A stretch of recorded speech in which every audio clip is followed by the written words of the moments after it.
En lep pozdrav v pogovorni postaji, z vami sem David Urankar, z mano Jure Godler. Lepo pozdravljeni. In danes bova govorila o gosposkosti vohunov in reševalcev sveta. In vesel sem, da bom tule strokovnjaka na tej tematiki. Tudi jaz, počutim se, kada večkrat sediva tako drug poleg druga. Ja, a ne, en déjà vu zdaj na nek način In debatirava. Ja, in debatirava o vseh pomembnih ali pa ne toliko pomembnih zadevah. Predvsem nepomembnih zadevah. Ampak danes bova debatirala o pomembnih zadevah. Res je, ena dobra iztočnica je definitivno to, da zdaj je že tule zunaj in pred nama tvoja druga knjiga, ki govori o dveh vohunih, enem Slovencu, enem Angležu. In najavlja se, v bistvu to vem, to je zdaj že teaser, tretja knjiga naslednje leto. Ne? To je res, zdaj si malo spoilov. Oziroma, ne, teaser si. Teaser sem, ja. Nisi spoilov, teaser si. In je res, ja. Jaz sem se nekako našel v tem žanru, ki ga je, mislim, da v današnjih časih malo težko definirati. A se tebi zdi tako ali ne? Govorimo recimo temu o vohunskem žanru kot takem. Veš kaj, jaz mislim, da vohunski žanr, ja. ne Bernarda Žarn, je bil v eni fazi toliko močen, ja. Da je rabil nekaj časa, da spet požene, tako kot mora biti, veš, z Lakerjem, s Flemingom in podobnimi. Jaz mislim, da je bil cel razcvet. Mislim, kako si pa ti to doživljal kot bralec? Jaz sem imel velike probleme vedno z razlikovanjem teh žanrov. Pa ne samo na področju vohunskega in tako imenovanih kriminalnih romanov, oziroma tistem, čemu rečejo Angleži thriller. Ok, razumem. Ja. Tukaj je recimo eden najbolj znamenitih piscev na tem področju, recimo Frederick Forsyth, ki piše akcijske štorije z nekimi elementi nekega junaka, ki potem se reši, in neke državne varnosti, nuklearnih orožij in tako naprej. In sem imel vedno problem, ker če se romani Iana Fleminga lahko klasificirajo kot vohunski romani, kako je lahko potem roman Johna Le Carreja vohunski roman? Ker tu imamo... Ok, vem, kaj peleš. Tukaj imamo vedno to distinkcijo, to razlikovanje med enim vohunom, ki je super junak, pa enim vohunom, ki so, tako kot pri Le Carrejevih delih, pisarniški delavci. Mogoče je to, veš, dobra iztočnica, ne? Ker zdaj, ko gledamo neke te tajne agente, imaš na eni strani introvenirane, tako kot si rekel, uslužbence v pisarni, lahko tudi v novi dobi definitivno so to neki programerji, neki hekerji, ki iščejo stvari oziroma poslušajo v nekih sobah. Pol imaš pa na drugi strani, imaš pa Bonda, ki je pa z vsemi pištolami, bombami, avtomobili in specialnimi efekti tega časa. Koliko je pa v realnosti tega, oziroma kako je... Jaz mislim, kje pa ti vidiš popolnega vohuna v romanu? Jaz se bolj nagibam k... Več je več.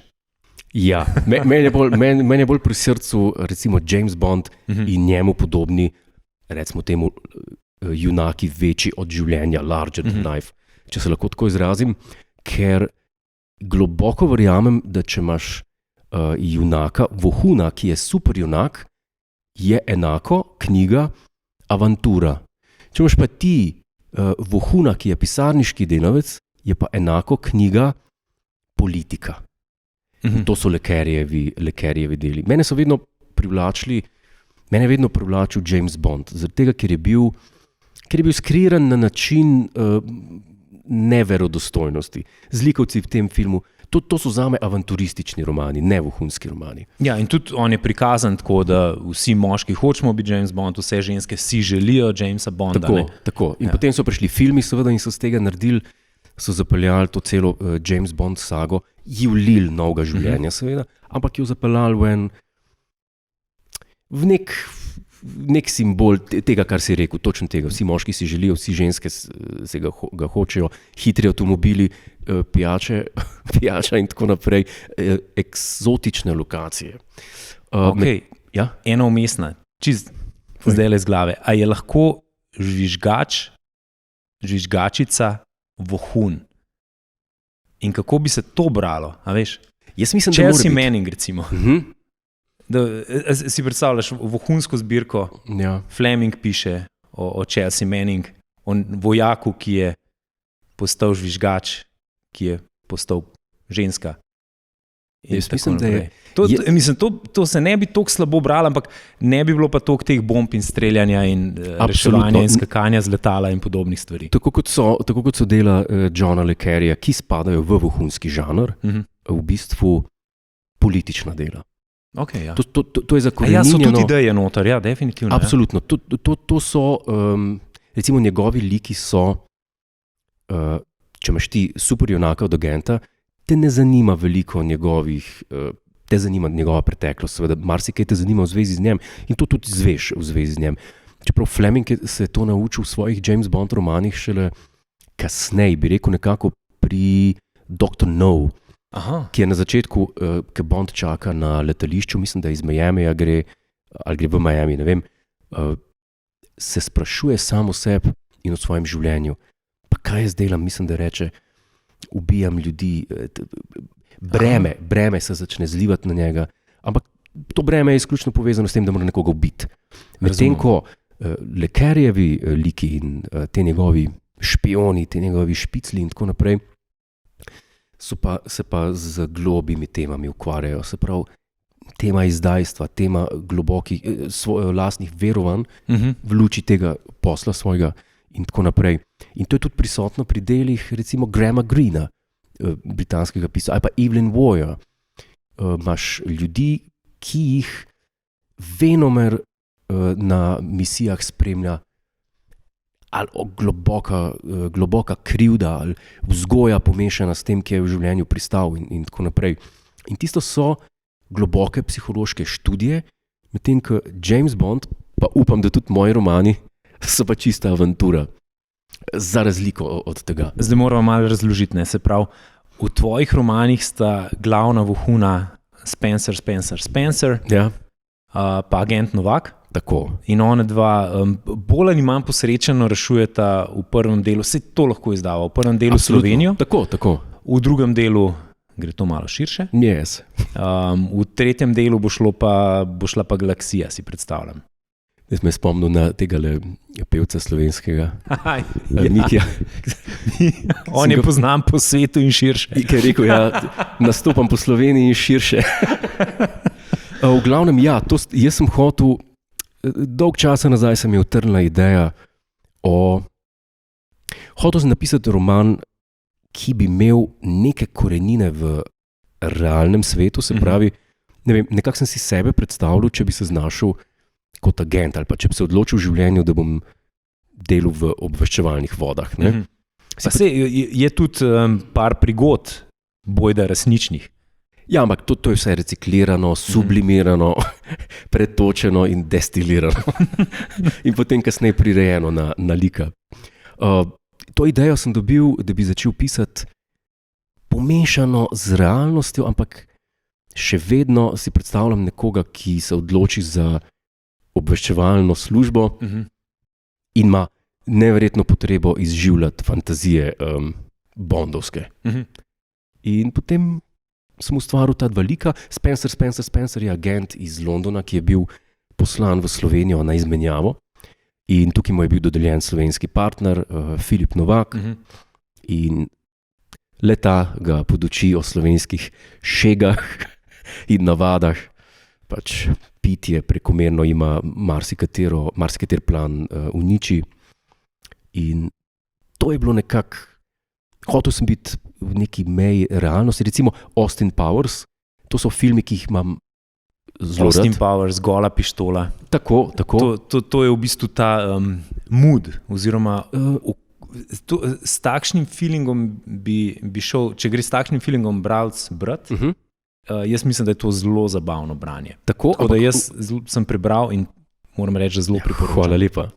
Hotel sem samo, za razliko od teh filmov, ki so parodije, sem hotel ohraniti eno nogo v realnosti, oziroma parodijo vleči ven iz teh likov samih in neprilik, ki jih doživljajo kot posledica ta, da hočejo imitirati agenta vrhunske. Ne.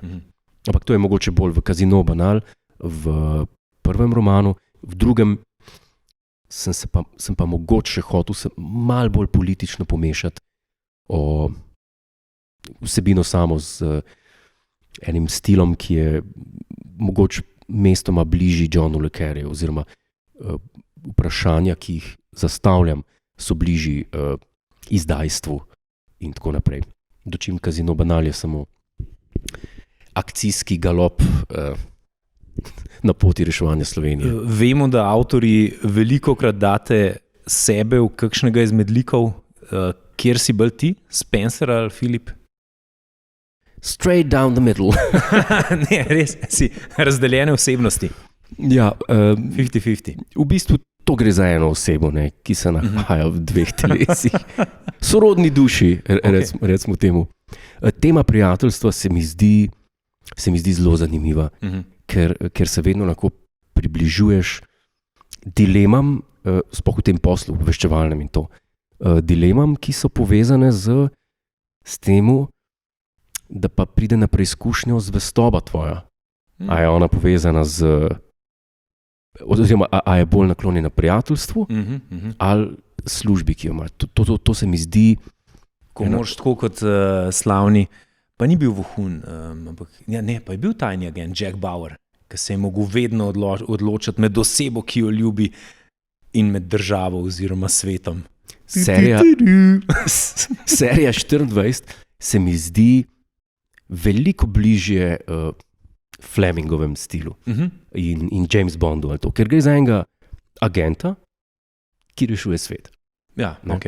Ja. Le Carrejevi agenti ne rešujejo sveta. Oni rešujejo globoke dileme, v parkih so na klopcah, pogovarjajo se, potem morajo pa en listek z eno kodo nekam prinesti. In pa je konc romana. Kdo pa so, zdaj si jih že malo izdal, kdo pa so tvoji najljubši literarni agenti? A Jasona Byrna si kdaj bral? Ne, to me pa še čaka. Jaz sem se bolj poglabljal v Johna le Carreja, Grahama Greena. En sijajen roman je napisal Anthony Burgess. V bistvu je napisal dva, ki nekako parodirata vohunsko življenje. Prvi je Tremor of Intent, se pravi trzaj namena, ali ne, kako bi prevedel. Ne vem, če obstaja slovenski prevod tega romana. In opisuje, in je tudi mešanca stilov, bi rekel, med Flemingom, med Greenom in med Shakirjem, med le Carrejem in tako naprej. Drug roman je Honey for the Bears, pa ni tako dober kot ta prvi, ampak tale agent Hillier noter mi je zelo všeč. Ampak čudim pa se, kako Angleži izgleda, da je ta njihova vzgoja, verska vzgoja predvsem, imela strahoten vpliv na njih, da v vsaki knjigi, ki jo napišejo o nekem liku, traumirajo o religiji, Ja, to je neka rana, res njihova. Politika in religija. Politika in religija. Ne nujno v tem vrstnem redu. Ne nujno. Seveda James Bond mi je zelo všeč. To so mi romani, ki so res nek eskapizem, po moje še danes.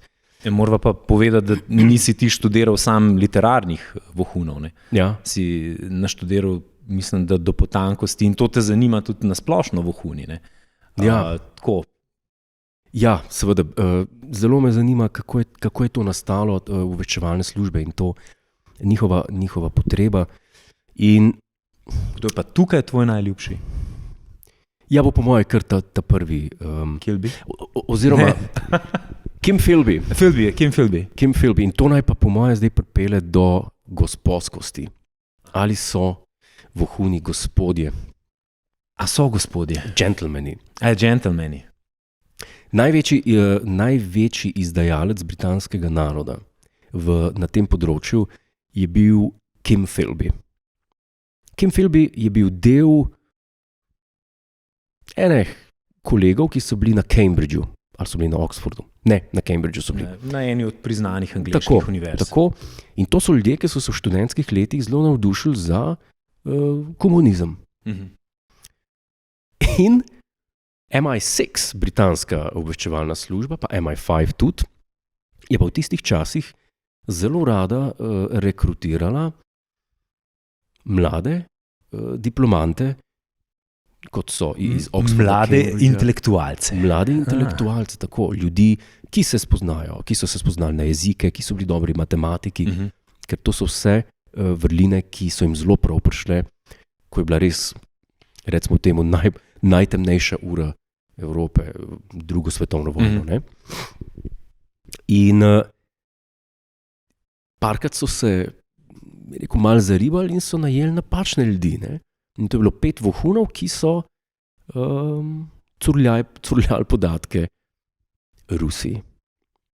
In najhujše je bilo, ne? Najhujši je bil agent Kim Philby, ki je, mislim, da celo 20 let vsak dan pobral najbolj pomembne datoteke tistega dneva, oziroma datoteke, takrat so bili to papirji, jih dal v mapo, šel v park, predal svojim kontaktu z Rusije, oni so to prekopirali, so mu prinesli nazaj in do jutra je on vrnil vse. Ker Kim Philby je prav povedal, kako je to delo, kako je nemška ta štatspolicaj enkrat najela v 70-ih letih, ko so ga že odkrili in ko je on živel v Rusiji, so ga najeli za predavanje. Kako je pa on to naredil? In on na stara leta pride in mirno govori. A ja, delil je svoje znanje. Predavanje je, koliko mi dva zdaj, je bila polna dvorana. TEDx. Tako. TEDx, Betrayal with Kim Philby. Oh, wow. Ja, a so ga prevajali v angleščino? V nemščino. Pa v ruščino. Pa vsem je govoril comrades. V glavnem, zanimivo je bilo, kako je to njemu naravno bilo takšne stvari delati. In on je bil celo prisoten pri ustanovitvi CIA v Washingtonu. In skoraj se je zgodil, da bi bil nastavljen kot šef britanske obveščevalne službe. Človek, ki je vsak dan vse papirje v Moskvo odnesel, mislim, pač prenesel. In verjetno je tudi v svoji dobi nastavil kar nekaj ljudi, ki so pol še naprej delali pri MI6, celo pri CIA. Absolutno. In on je bil eden izmed tistih, ki jih je on izdal, je bil John le Carré. Ker John le Carré je bil vohun v MI6, ampak mislim, da ni bil on vohun, ampak je bil operativec, ki je rekrutiral vohune in jih potem usmeril in pošiljal na. Okay. So ga enkrat vprašali o Philbyju, pa je rekel, da ne bi rad o Philbyju govoril, da he was a bad lot. Je rekel, he was a bad lot.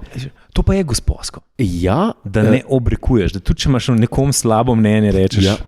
In potem so vprašali ljudi, ki so poznali Philbyja in so rekli, kako bi ga opisali z eno besedo.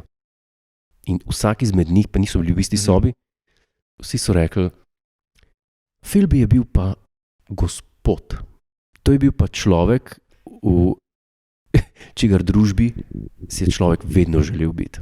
A res? In to se mi zdi en glavnih adutov. Vse je nategnil, ampak še zmeraj je pa gospod. Tako.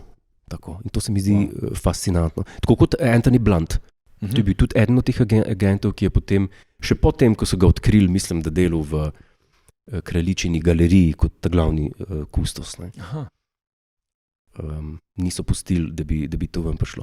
To so blamaže, ne, britanskega naroda. Ja, verjetno niso ponosni na to. Ne. Je pa zanimiv pri Kimu Philbyju, ga je pa prijatelj, ne, ga je postavil pred dejstvo, da so ga odkrili. Ja, oziroma, veš, kaj si prej rekel o tem prijateljstvu, to, kar tudi tvoje knjige lepo pišejo, prijateljstvo med dvema agentoma. Veš, mu je dal... v Libanon, mislim, da je takrat bil nastavljen, ko so ga začeli sumiti in ga je ta prijatelj, ko ga je odkril, ker mu je jasno bilo, da je bil to on, ga je konfrontiral in mu je rekel, dobili smo te, ne? In potem je Kim Philby pobegnil v Rusijo in ga ni bilo več nazaj v Anglijo. Nikoli. Je pa dobil pogreb z državniškimi častmi. A to pa? Ja, to pa. Oh, wow. Ampak težko pa rečemo tem človeku reševalec sveta. Kljub temu, da je gospodski. Ja, sej, veš, v bistvu to je pol vprašanje, ker, Bond, ko ga gledamo, ne, on bi vse naredil za Her Majesty, ne, oziroma za ta poklic, ki ga je on izbral, za njim je pripravljen tudi umreti in ta čast. Ampak pol pa gledaš, veš, agente, ki grejo proti svoji državi, dvojne agente in podobne stvari in si rečeš, kaj pa njega žene, ker pol te pa očitno žene samo lastna korist, ne? Ker pol si pa pripravljen iti dobesedno preko trupel, ker ti je vseeno, kjera informacija pride v kjere roke. Ja, to je odvisno, mislim, da je še en od elementov, ki te lahko ženejo globoko prepričanje v neki drugega. Ker te Cambridge 5, teh 5 agentov, ki so bili dvojni agenti, mislim, da jih je njih gnalo tudi globoko verovanje, da komunizem to je pa ta pravo. Aha. Ne, za razliko od... In da bi bilo bolje, če bi svet prevzeli... Tako, ker vsi, kolikor so jih pol dobili, pa kolikor so z njimi govorili, je bilo, so rekli, da so delovali izključno iz verovanja, da to je pa nekaj dobrega. To je pa nekaj odličnega. Ne? Jaz imam čisto vest, zato ker mislim, da to bi prinesel blaginjo svetu. Absolutno. No in ta tema izdajstva in tega je pa v romanu mojemu Vohun, ki me je okužil, kar raziskana. Tema izdajstva, tema špiclja, tako imenovanega krta znotraj ene organizacije. Da ne bova preveč izdala, o čem se knjiga gre, Vohun, ki me je okužil, lahko pa poveva, da se dogaja oziroma da je naslovnica tvoj priljubi Capri. To je pa zdaj tako, to je ena dilema. Zdaj, vsi, ustvarjalen človek, ki se ukvarja z neko obrtjo, ki zahteva ustvarjalnost. Ne? Zelo malo njih deluje tako, da iz nič ustvari nekaj. Ne? Kar ne bi ustvarjanje bilo, ne? Kreativnost, biblijsko ustvarjanje, iz nič le nekaj.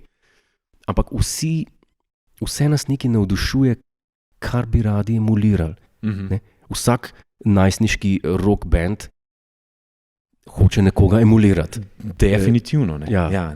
Mislim, pa ne, da bi si želel posnemati, ampak neki influence, neko vpliv nekoga imaš. Tako. In skozi ta vpliv, verjetno Fleminga. Tako. Nas tudi ti pelješ. Ja, ampak problem je v tem, da so njegovi romani nastajali konec druge svetovne vojne, nekaj je bil svet v strahotni revščini. In takrat so imeli rationing v Angliji, se pravi hrana na bone, ne, oziroma kruh in tako na osnovne življenjske potrebščine. In takrat brati en roman, ki je bil napisan v tistem času, ki se dogaja na Jamajki, ali ki se dogaja v Tokiu, ali pa v New Yorku, to je bilo nepojmljivo za večino ljudi. In kot tak je tisti roman deloval zelo eskapističen. Zdaj, ko sem jaz pisal, jaz sem se nekako, seveda, sem padel v en mood Iana Fleminga, ampak vem, da danes pa to vrsten eskapizem se težko zganja. Čeprav, glede na to, da 2 leti nismo nikamor prav zares potovali, jaz mislim, da bomo v eni fazi rekli, to me pa zanima, ker me zanima, kako je na Capriju. Ja. Ker vprašanje, če bom kdaj šel. In zato nisem hotel tega sprejeti, ne? Ker v Casino Banal se dogaja izključno v Sloveniji, medtem ko Vohun, ki me je okužil, se pa dogaja v Sloveniji, v Avstriji, v Londonu, v Benetkah in na koncu na Capriju. Še vedno sem hotel nekako obdržati to, da recimo vsaj nekdo, ki ni bil tam, mu nekako opisati te kraje, ki so meni osebno čarobni. In jaz vem to informacijo, pa ne vem, če tudi gledalci pa gledalke vejo, kako ti to dejansko pišeš. Da si prižgeš webcam, se pravi, ko pišeš uno sekvenco, ki se dogaja, ne vem, na Markovem trgu v Benetkah, prižgeš webcam Markov trg, daš verjetno kakšno glasbo za ozadje. Rad gledam webcame medtem, ko gledaš webcame. Ja, res, ker razgled skozi okno imam pač že toliko in toliko let isti in me ne inspirira več najbolj Pa zelo drago pride, če si stanovanje kupiš nekje, kjer je res razgled. Pa se hitro naveličam. Če bi vsakič, ko hočeš pisati, tako šel dejansko na tiho. Zato si rad vklopim te webcame in ko iščem nove stavke in to se zazrem v tisti razgled. In moram reči, da ima blagodejen učinek, da lažje pišem potem naprej. Vem tudi, da velikrat, ko se govori o vohunu, ki me je okužil, pri intervjujih rečejo, a ima to kaj veze s korono? In da te to vprašanje blazno moti. Zakaj, Jure? A hočeš flip answer ali to dolgega? Ne, to dolgega. Te bom prekinil, če bo predolga. Razlog je očiten. Ne? Jaz mislim, da v literaturi, v fikciji je zadnja stvar, ki se jo ta svet želi v tem trenutku. Beseda COVID, beseda korona, virus pa respirator. Jaz mislim, da je to zadnja stvar, ki jo hočemo slišati.